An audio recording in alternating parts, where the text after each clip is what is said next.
The silent janitor's morning sun in Mountain View slipped quietly through the glass walls of the Google headquarters. The air was cool and nervous.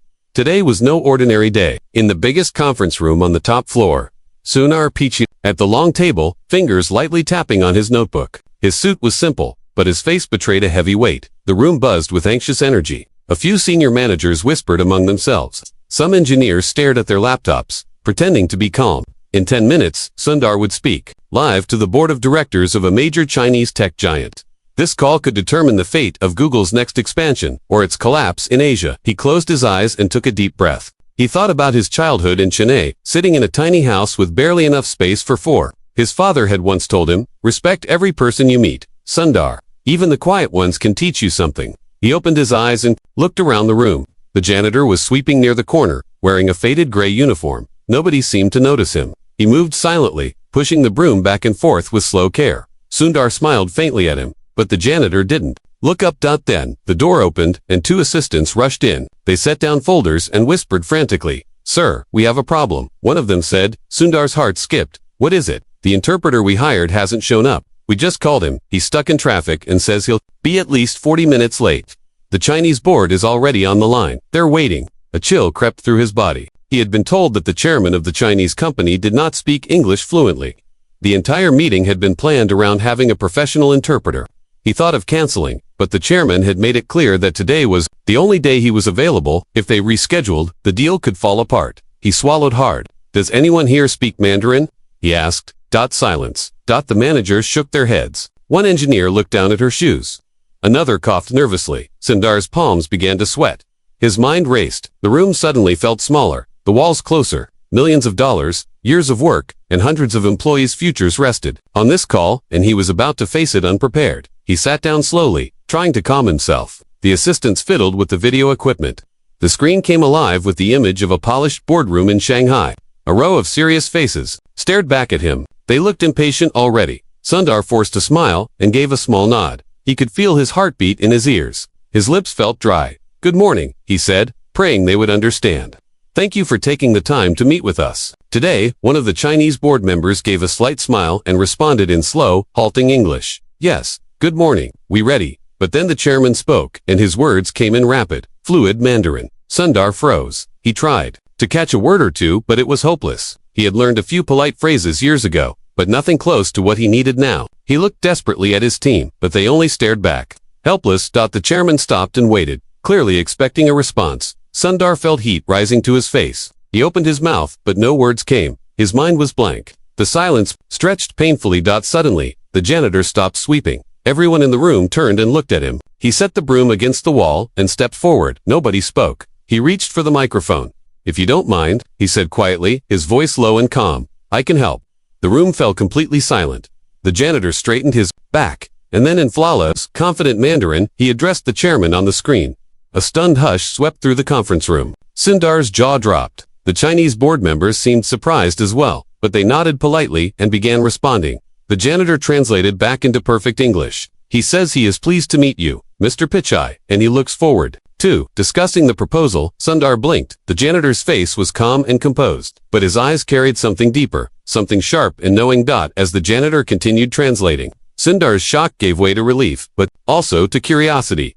Who was this man? How could he, of all people, speak with such elegance and confidence? But there was no time to wonder. The meeting was underway now, and the janitor, the quiet man nobody had noticed until now, had become the bridge between two worlds. Just as Sundar was beginning to feel hope again, the chairman on the screen leaned forward. His expression darkening, he spoke in a harsher tone, and the janitor's hands hesitated slightly before translating. "The chairman says," the janitor said carefully, "that they have learned something troubling about the agreement. They wish to know if you are aware of this." The blood drained from Sundar's face. What did he mean? What troubling thing? He looked at his managers, but they only shrugged helplessly. The janitor glanced at Sundar, then back at the screen, waiting for him to speak. Sundar took a shaky breath, feeling the weight of a storm he hadn't seen coming, and as he opened his mouth to respond, the chairman spoke again, his words this time sharp and accusing. The janitor translated, his voice low but steady. He says, "If this is true, then this is not just a business problem. It is a matter of trust and honor." The room felt colder. Everyone sat frozen. And in that moment, Sundar realized that the real challenge had only just begun. Asterisk the words, no one room felt as though all the air had been drained from it. Sundar's chest rose and fell, but each breath felt heavier than the last. The chairman's words hung in the space between them, invisible but sharp. Trust, honor, troubling matter. Sundar forced himself to sit straighter, but his hands, beneath the table, were trembling slightly. He pressed his fingers into his palms until they ached, hoping to ground himself somehow. Across the long polished table, his team of managers and engineers stared at him with wide, nervous eyes. No one spoke. No one even shifted in their chairs. The only sound was the faint hum of the screen and the quiet, steady breath of the janitor. Still standing at the microphone, his expression unreadable. Sundar turned his gaze to the janitor for a moment, trying to find something, anything in his face that might explain who this man was. The janitor's eyes, dark and calm, met his but gave nothing away. Sundar swallowed, then nodded faintly, signaling to him to go on. The janitor leaned slightly forward, addressing the Chinese chairman again. His Mandarin smooth and measured, like water flowing over stones. Sundar listened, not understanding the words but feeling the weight in their rhythm. When the chairman spoke back, his voice was louder this time, clipped with a tone that sent a shiver down Sundar's spine. The janitor paused, then turned back. Toward him he says, they have received information. The janitor began slowly, that one of the agreements we sent them contains terms that contradict what was discussed in earlier meetings. He says this was either an error or a deliberate misrepresentation. He asks which it is. A dull ringing filled Sundar's ears. His mind was racing now, trying to make sense of what the chairman meant. He glanced at his managers. Some avoided his eyes, others shook their heads faintly as if to say they knew nothing about it. One young engineer opened her mouth, then closed it again, her cheeks pale. The janitor continued, his tone softer. This time, though still precise, he also says that if it was deliberate, he cannot continue this conversation. He would consider it an insult to his company. To him personally, Sundar closed his eyes for a brief moment. In his years of leading teams, he had weathered his share of crises, server outages, public controversies, even private betrayals. But this felt different. This felt personal in a way he hadn't anticipated. This wasn't just a negotiation anymore. This was a test of his integrity and perhaps his future as CEO. He opened his eyes again and met the janitor's steady gaze. There was no panic in that man's eyes. No judgment either, only patience. As if he already knew Sundar's answer before he gave it. Sundar straightened his back and cleared his throat. Please tell him, he said, his voice firmer. Now, though still quiet, that I will review the document myself. If there is an error, it is ours to correct. If someone here made a mistake, or worse, we will find out. And I take responsibility. The janitor nodded once, almost imperceptibly, then turned back to the screen and relayed Sundar's words. In Mandarin, the chairman listened, then spoke again, this time slightly more slowly. The janitor translated once more. He says he appreciates your words. He says he hopes they are true. There was a pause. Sundar thought, perhaps hoped, that the worst was over. But then the chairman leaned forward on his end, speaking in a lower, more deliberate tone. The janitor translated carefully. He says there is something else. The janitor murmured. He says, the information did not come from his own team. It came from someone here. Someone on your team. The room froze. A ripple of unease passed through the managers. Sundar stared at the janitor, as if to confirm he'd heard right. The janitor gave a small nod. Someone here. Sundar repeated, his voice softer now, edged with disbelief. The janitor spoke again, his Mandarin once more flowing smoothly as he asked the chairman a question. The chairman responded curtly.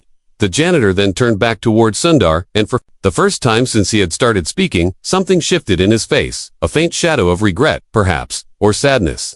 He says he cannot say who, the janitor said, only that it came from someone inside this room. A quiet gasp came from somewhere at the far end of the table. Sundar's pulse throbbed in his temples. He looked from face to face. The young engineer, who still wouldn't meet his eyes, the senior manager who kept his jaw set tightly, the assistant who fidgeted with her pen. Every one of them looked guilty now under the weight of suspicion. He drew a long breath, then spoke clearly. Tell him, he said, that I will speak with my team immediately. We will find out what happened, and we will answer to him truthfully. The janitor gave a faint bow of his head and delivered the words in Mandarin. The chairman nodded stiffly, then rose from his chair. Before the screen went dark, he said something else, just a few short words. The janitor translated them quietly. He says he will wait, but not for long. And with that, the screen went black. The room fell into silence, broken only by the faint buzz of the projector cooling down. Sundar leaned back slightly in his chair, staring at the blank screen. His mind was spinning. Someone on his team had betrayed him, or at the very least, made a critical mistake, and now trust, the one thing that held everything together, was hanging by a thread. That as the managers began to murmur among themselves, Sundar turned his eyes again to the janitor. The man was quietly picking up his broom from the corner, as though nothing had happened. "Wait," Sundar said softly. The janitor stopped, the broom still in his hands. He looked over his shoulder at Sundar, his expression calm, almost serene. "Who are you?" Sundar asked. The janitor didn't answer right away.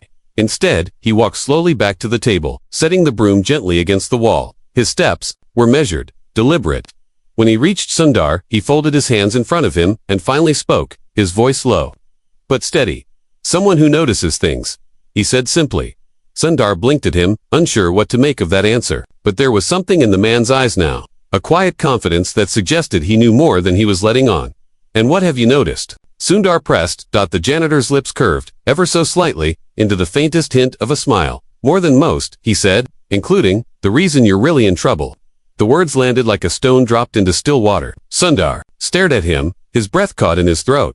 "What do you mean?" he asked, his voice barely above a whisper. But the janitor didn't answer. He simply turned, picked up his broom again, and began walking toward the door. Just before he left, he stopped, his back still to the room, and said one final thing, so softly that only Sundar could hear. "You're looking at the wrong people," and then he stepped out, leaving the room in stunned silence, and leaving Sundar with a chill deep in his bones, and 1,000 questions burning in his mind. The wrong people's door closed behind the janitor with a quiet click, but the sound echoed in Sundar's mind as though someone had slammed it. For a moment, he just sat there, staring at the empty doorway, his hands resting on the polished wood of the table. Around him, the air was thick with confusion and fear. His team shifted in their chairs, stealing glances at each other, at him, at the floor. No one dared to speak first. Finally, Sundar stood, pushing his chair back slowly. The room seemed colder now, though the California sun was streaming bright through the windows.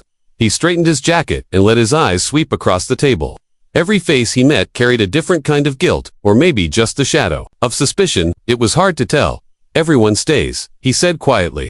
His voice was calm, but there was an edge to it now, something sharp that made even the senior managers flinch slightly. "No one leaves until we talk about what just happened." The young engineer at the far end of the table swallowed hard and glanced at the door, but she didn't move. The assistants sat rigidly, their pens still clutched in their hands. The silence grew longer, heavier, until finally, Sundar spoke again. "You all heard what he said." Sundar continued, keeping his tone even. "Someone here sent information to them. Someone here broke trust. I need to know who." Still, no one spoke. Only the faint tick of the wall clock and the low hum of the cooling projector filled the silence. Sundar's gaze fell on the young engineer. Her hands were clasped tightly in her lap, knuckles white. "Anita," he said softly, "you look like you have something to say." She jumped slightly at the sound of her name, then shook her head quickly. "No, sir," she stammered. "I don't know anything. I swear." He watched her a moment longer. Her eyes darted down, then back up. There was something in the way she gripped her hands. Fear, yes, but also, what, something unspoken. Then, one of the senior managers spoke up, his voice low but steady. "Sir, if I may," he began, "with all due respect. It's possible the Chinese company made this up, to gain leverage, to make us doubt each other." Sundar considered the words. It was true, he'd seen similar tactics in negotiations before. So doubt, weaken your opponent, but something about the chairman's tone, something about the way the janitor had looked at him when he said, "You're looking at the wrong people," made him feel certain this wasn't just a bluff. He shook his head. "Maybe," he said, "but we can't afford to assume that. If someone here betrayed this team, we have to know." The room lapsed into silence again. And then so softly it was almost a whisper, the young engineer spoke. "Maybe," she began, hesitating. All eyes turned to her. She swallowed and continued, her voice shaking. "Maybe the janitor knows." For a moment, everyone just stared at her. Sundar tilted his head slightly, studying her face. "What do you mean?" he asked.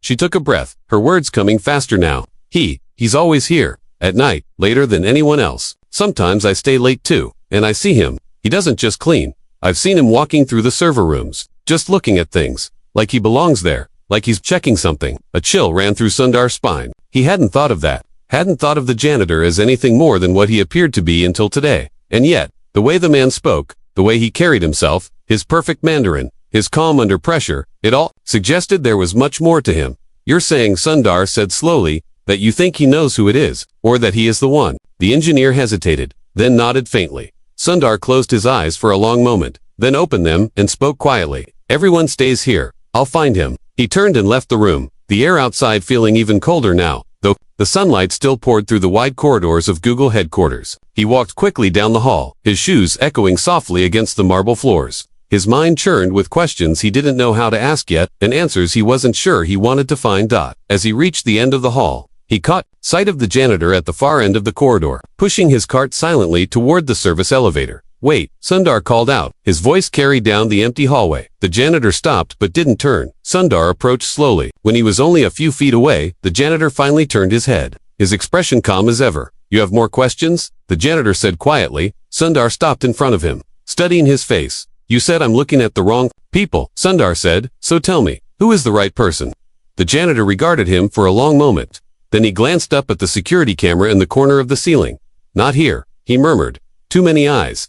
Too many ears." Sundar frowned. "Then where?" The janitor's lips curved into that faint, knowing smile again. "The roof," he said simply. 10 minutes. Before Sundar could respond, the janitor pushed his cart into the service elevator.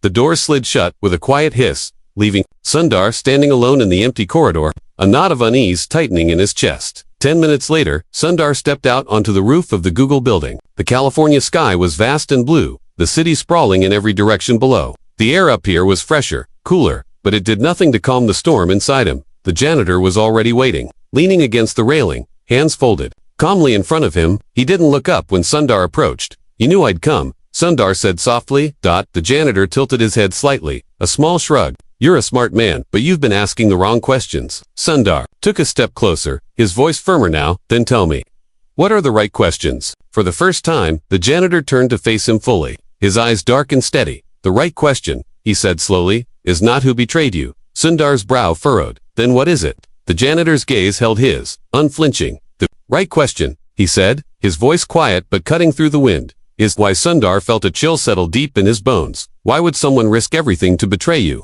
The janitor continued. "Why now? And why did they make sure the Chinese chairman knew about it before you did?" Sundar swallowed, his mind racing. He opened his mouth to speak, but the janitor raised a hand. "And," the janitor added, his eyes narrowing slightly, "why did you assume it was someone at the table?"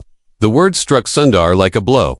He stared at the janitor, the realization dawning slowly, painfully. "You mean," Sundar began, but the janitor cut him off, his voice sharper now. "You've been so focused on the room," he said, "that you forgot. The building has more rooms, more shadows, more watchers than you realize." A sudden gust of wind whipped across the roof, rattling the metal railing. Sundar stood there, his mind unraveling old assumptions, stitching together new suspicions. And then, before Sundar could respond, the janitor reached into his pocket and pulled out a small folded piece of paper. He held it out without a word. Sundar took it with hesitant hands. He unfolded it slowly, his eyes scanning the neat, precise writing inside. It was a name he knew, a name that made his stomach drop and his breath catch in his throat. When he looked up, ready to demand answers, the janitor was already walking away, his figure dissolving into the blinding light of the midday sun. And Sundar stood there alone, the name on the paper burning in his hands, knowing that nothing in his world would ever be the same again. Asterisk. The name on the paper. Sundar stood alone on the roof for what felt like hours, though it could not have been more than a minute. The wind tugged at his jacket, and the edges of the small folded paper fluttered in his trembling hand. His eyes remained fixed on the name written there, the black ink sharp and deliberate against the white page. It was a name he knew well, a name he never would have expected to see in this context. And yet, here it was, undeniable. The sight of it made his stomach churn. It was not just a colleague, not just someone on his team. It was someone who had stood by his side for years, someone he had trusted implicitly, someone who knew everything, his plans, his strategies, even his weaknesses. Sundar felt a heaviness settle into his chest as he read the name over and over, as if reading it enough times might somehow change it, but it didn't change. It only grew heavier with each passing second. He folded the paper again with careful fingers, as though handling something fragile and dangerous, and slipped it into his pocket. His mind raced with questions he couldn't yet shape into words. How long had this been going on? How much had been shared with the Chinese company? And, worst of all, why? By the time Sundar returned to the conference room, the tension inside had only grown thicker. His team sat in uneasy silence, every pair of eyes snapping to him the moment he walked through the door. Some looked relieved, others wary. Anita, the young engineer, seemed frozen, her hands still tightly clasped in her lap. The senior manager, at the head of the table, leaned forward slightly, his eyes sharp, as though he already suspected that Sundar knew something they didn't. Single quotes. Sundar closed the door behind him and walked slowly back to his chair. He let the silence hang for a moment longer, watching how the weight of it made everyone shift in their seats. Then, finally, he spoke. "I know," he said quietly, but with a finality that made even the most senior among them straighten. "Know who it is." There was a faint intake of breath from the far end of the table. No one dared to move. Sundar's gaze swept across their faces before finally resting on one person, the assistant sitting closest to him, her pen still held rigidly between her fingers. She froze when his eyes locked on her. He spoke her name. Softly. Her face drained of color immediately. Her mouth opened slightly, as if to protest, but no sound came out. Sundar leaned forward, his voice even but with an edge now. "You," he said, "you gave them the documents. You broke trust, and you've been feeding them information for months." Her hand trembled, and the pen fell to the table with a faint clatter. For a long moment, no one else in the room moved. Then she finally spoke, her voice a faint whisper. How did you know?" Sundar didn't answer. Instead, he pulled the folded piece of paper from his pocket and slid it across the table, toward her. She stared at it, then reached for it with hesitant fingers. When she unfolded it and saw her own name written there, her breath caught in her throat. Tears welled in her eyes. She dropped the paper as though it had burned her skin.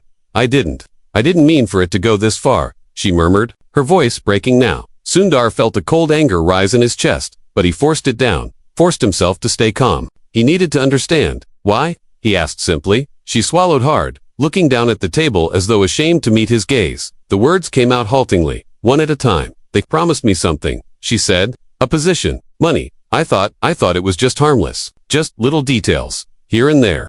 But then they kept asking for more, and by then," her shoulders sagged as though the weight of what she'd done was finally settling on her. "By then I couldn't stop," she finished, softly. The room was quiet, except for the faint sound of her tears. The others stared at her, some with anger, others with disbelief. Sundar sat back in his chair, the reality of it sinking deeper into him. Someone he had trusted, someone who had sat beside him, through countless meetings, had been working against him all this time. He wanted to shout, to demand answers, but instead he found himself asking the one question he dreaded most. "Who put you up to it?" he said. "Who was your contact?" She shook her head weakly. I don't know," she whispered. "He never gave a name. We only spoke through messages. Sometimes he would call, but never the same number twice." Sundar frowned. The janitor had given him her name, but she claimed not to know who she'd been speaking to. And yet, something about her voice told him she was telling the truth, at least about that part. He leaned forward, his voice lower now, but sharper. "Do you recognize the janitor?" he asked. Her eyes darted up suddenly, wide and fearful. "Yes," she breathed. The entire room went still again. Sundar's pulse quickened. "What about him?" he pressed. She shook her head slowly, tears streaming down her face now. "He warned me," she admitted. "Weeks ago he told me to stop. He said if I didn't, it would end badly. But I didn't listen." The words struck Sundar hard. The janitor had known all along. And yet, instead of exposing her, he had given her a chance to make it right, a chance she hadn't taken. Sundar sat back in his chair, the pieces starting to fit together in his mind. The janitor hadn't just stumbled into this situation. He was watching, always watching, and waiting. And now Sundar began to wonder, who exactly was this man, and what was he really after? Just then, his phone buzzed sharply against the table. He glanced down at the screen. It was a text, no name, no number, just a single message. "Meet me in the basement." Now Sundar's breath caught in his throat. He didn't need to ask who it was from. He stood slowly, slipping his phone into his pocket. "Stay here," he said to the room. "No one leaves. No one speaks to anyone outside this room until I come back." Then he turned and walked out, his steps quick and deliberate now. His mind churned as he made his way to the service stairs, descending deeper and deeper into the heart of the building. The walls grew colder here, the air heavier, the sounds of the busy offices above fading into silence. By the time he reached the basement, he could already see him, the janitor, leaning casually against the far wall, his hands folded in front of him, his expression calm, as though he had been waiting all his life for this moment. "You came," the janitor said simply. Soon stopped a few feet away, his voice tight with anger and confusion. "You knew everything," Sundar said. "You knew about her. You knew about the documents. You knew about me. Who are you?" The janitor tilted his head slightly, that faint, knowing smile playing on his lips again. "I am," he said softly, "exactly who you needed me to be."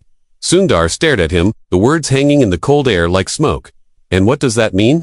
he demanded. The janitor's smile faded then. His eyes, dark and steady, locked onto Sundar's with a weight that made his chest tighten. "It means," the janitor said, his voice lower now, "that the woman upstairs was just the beginning. She was a pawn, nothing more. The real threat is much closer to you, and much more dangerous." The words sent a shiver down Sundar's spine. "Who?" he asked, barely more than a whisper now, but the janitor didn't answer immediately. Instead, he leaned closer, his voice dropping to a whisper that only Sundar could hear. "You already know." He murmured Sundar single quotes as breath caught. Before he could speak again, the janitor stepped back, his expression once more calm, unreadable. "You have 1 hour," he said quietly. "After that, it will be too late." And with that, he turned and walked into the shadows of the basement, leaving Sundar standing alone, the chill of fear and realization sinking deeper into his bones.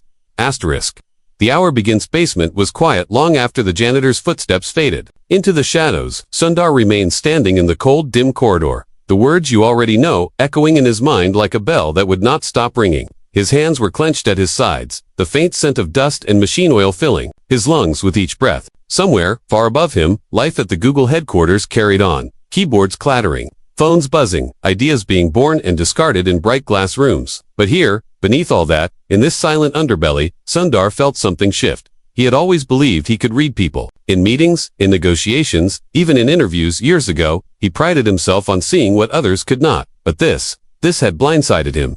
The janitor's words weren't just about betrayal anymore. They were about something deeper, something that had been festering right under his nose, unseen, because he hadn't wanted to see it. He glanced at his watch. 49 minutes left.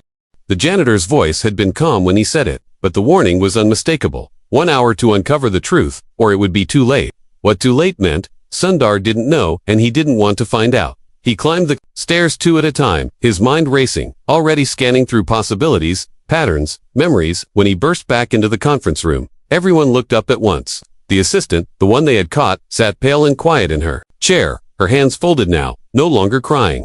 The others watched him closely, like they were waiting for him to name the next traitor. Sundar didn't speak, not yet. Instead, he walked slowly to the table and sat, letting the silence do the work. The clock on the wall ticked loud in his ears. 45 minutes. He finally looked at the assistant, his voice low. "You're not the only one," he said. She flinched, her lips parting slightly, but she didn't speak. Sundar's eyes moved to the senior manager at the head of the table. He had been with Sundar for years, long before the others. He had seen every major decision, every strategy meeting. "Careful, you've been quiet," Sundar said to him. "Too quiet." The man tilted his head, his jaw tightening. "What are you suggesting?" the manager asked, his voice even, but there was an undertone now, a slight tremor that betrayed him. Sundar didn't answer immediately. Instead, he leaned forward, folding his hands on the table. "You were the one who pushed for this deal," Sundar said. "You insisted it was the right move. You prepared the first drafts of the agreements. And when we discovered the discrepancies, you were the first to suggest it was the Chinese playing games. Wasn't that convenient?" The manager's face darkened. "That's absurd," he said. "You think I would risk everything? My career, for what? Some petty sabotage." But Sundar was no longer listening to his words. He was watching the way the man's hands curled tightly on the table, the way his breathing quickened, the way his gaze flicked, just for a second, to the folded paper still lying in front of the assistant. "The janitor warned me," Sundar said quietly. "He told me to stop looking at the wrong people, and then he gave me her name. But he also told me I already knew who was behind it, and he was right." The manager's lips pressed into a thin line. "Enough of this," he snapped, rising from his chair. But Sundar didn't flinch. He spoke softly now, each word deliberate. "Sit down," he said. And the room fell silent again. The manager hesitated, then slowly sank back into his chair. Sundar took a slow breath. 38 minutes left. "You've been feeding them information," Sundar said, his voice calm but cutting. "You were the one who reached out to them first. You used her to pass the messages, to take the blame if it came to this. You thought no one would suspect you because you've been with me the longest, but you underestimated me and him." The manager's eyes hardened then, and for the first time, he didn't bother to deny it. "You have no proof," he said, flatly. Sundar leaned back slightly, his gaze steady. "Don't I?" He pulled out his phone, opened the message he had received in the basement, the one from the janitor, and placed it face up on the table. It displayed a single image, a security camera still, time-stamped 2 weeks ago, showing the manager alone in the server room late at night, his hands on the terminal. The image was grainy but clear enough to see the truth written on his face. The manager's shoulders slumped slightly, and his mask finally cracked. "You wouldn't understand," he muttered, more to himself than to Sundar. "Then help me," Sundar said softly. "Make me understand." The manager let out a long, bitter laugh. "Though there was no humor in it, they promised me something I could never get here," he said finally. "They promised me to make me more than just your shadow, to make me the one calling the shots. Do you know what it's like, Sundar, to stand in your shadow every day, to watch you take the credit while I did the work?" The words stung, but Sundar didn't let it show. Instead, he sat in silence, letting the confession pour out. At first, the manager continued. It was just harmless information. Little things. And then, when I saw how easy it was, when I saw how much they valued it, I thought, why not more? Why not take what I deserved? He ran a hand over his face, as though trying to wipe away what he had just said. Sundar exhaled slowly, the weight of it all settling on him. He glanced at the clock. 30 minutes left. You're going to fix this, Sundar said, his tone calm but firm. You're going to tell me everything. Who you spoke to, what you gave them, when, how, everything. The manager's eyes met his, full of something that looked almost like relief, now relief that the lie was over. He nodded faintly, but before he could open his mouth, a sharp buzz erupted from Sundar's phone. Another message. This time, it was just 2 words. Behind you. Sundar froze. His blood turned to ice, as he felt a presence in the room shift. The faint sound of footsteps moving closer. He turned slowly, his heart hammering in his chest. And there, standing in the doorway, was the janitor. But something was different now. He wasn't wearing the faded gray uniform anymore. He was dressed in a dark suit, perfectly tailored, his posture straight and commanding. His eyes still calm, still unreadable, now held a weight that filled the room with silence. He stepped inside, his voice quiet but strong. You've done well, he said to Sundar. And then, to everyone's shock, he pulled a small badge from his jacket pocket and set it gently on the table. Sundar stared at it, at the golden insignia engraved there, and felt the air leave his lungs. Who are you? Sundar asked, his voice barely above a whisper. The man looked at him steadily, his faint smile returning at last. Double quotes. I, he said softly, am the one they send when the stakes are higher than you realize. The room went utterly still, the weight of those words sinking in, and then before Sundar could say another word, the janitor's phone buzzed. He glanced at it, then at Sundar, his eyes narrowing slightly. We're out of time, he said simply, and with that, he turned toward the door, motioning for Sundar to follow him. Sundar rose slowly, his chest tight with questions, with fear, with something he couldn't yet name. He followed the man out of the room, leaving behind the stunned silence of his team, the truth of their betrayal, and the faint tick of the clock, counting down to something even bigger. Asterisk the choices hallway. Outside the conference room was strangely quiet, almost sacred in its silence. The janitor, no longer a janitor, but a man cloaked in purpose and authority, walked a few steps ahead of Sundar, his black suit catching slivers of light as they moved. Sundar's shoes echoed faintly on the polished floor as he followed. His thoughts knotted with questions he couldn't yet shape into words. In the pit of his stomach, a weight pressed down harder with each step. The janitor agent, spy, whatever he truly was, stopped in front of an unmarked steel door at the end of the corridor. He didn't look back at Sundar. He simply placed his hand against a hidden panel and waited as it scanned his fingerprints. A soft click sounded, and the door opened slowly to reveal a room Sundar had never seen before, though it was hidden within the building he'd worked in for years. The space inside was cold and dimly lit, the walls lined with screens showing streams of data, security feeds, and strings of code in motion. 2 figures sat at consoles, their eyes briefly flicking towards Sundar before returning to their tasks. The janitor stepped inside, and Sundar followed, the heavy door closing behind. Then with a final metallic thud, "What is this place?" Sundar finally asked, his voice low, though it seemed wrong to speak loudly here.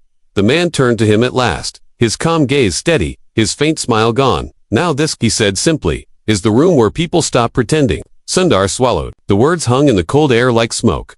The man gestured toward a chair. Sundar sat. The janitor remained standing, hands folded behind his back, watching him like a teacher about to explain a lesson that could not be unlearned. "The woman," Sundar began slowly, "and the manager, they pawns." The man said before he could finish. His voice was quiet but decisive. "They were never the goal. They were the means to test you. To test whether you would see what needed to be seen. Whether you could carry the weight of what is coming." Sundar blinked. "Test me. For what?" The man studied him for a long moment before answering. "We don't just watch for threats to the company," he said softly. "We watch for threats to something much bigger. Sometimes they come disguised as business deals. Sometimes as betrayal by people you thought you knew. And sometimes they come disguised as yourself." The last words struck Sundar like a blow. He stared at the man, his throat dry. "What do you mean?" Sundar asked, his voice little more than a whisper now. The man stepped closer, his expression hardening slightly. "You let it happen," he said, "not consciously, not deliberately. You stopped noticing, you assumed trust where you should have demanded proof, and they saw that, they used it. And if we hadn't stepped in when we did." He trailed off, letting the silence finish the thought. Sundar felt his chest tighten. The janitor was right, painfully right. He thought of all the times he had brushed off late-night reports, all the times he'd chosen to believe in loyalty over evidence, all the times he had ignored quiet warnings from the corners of his team.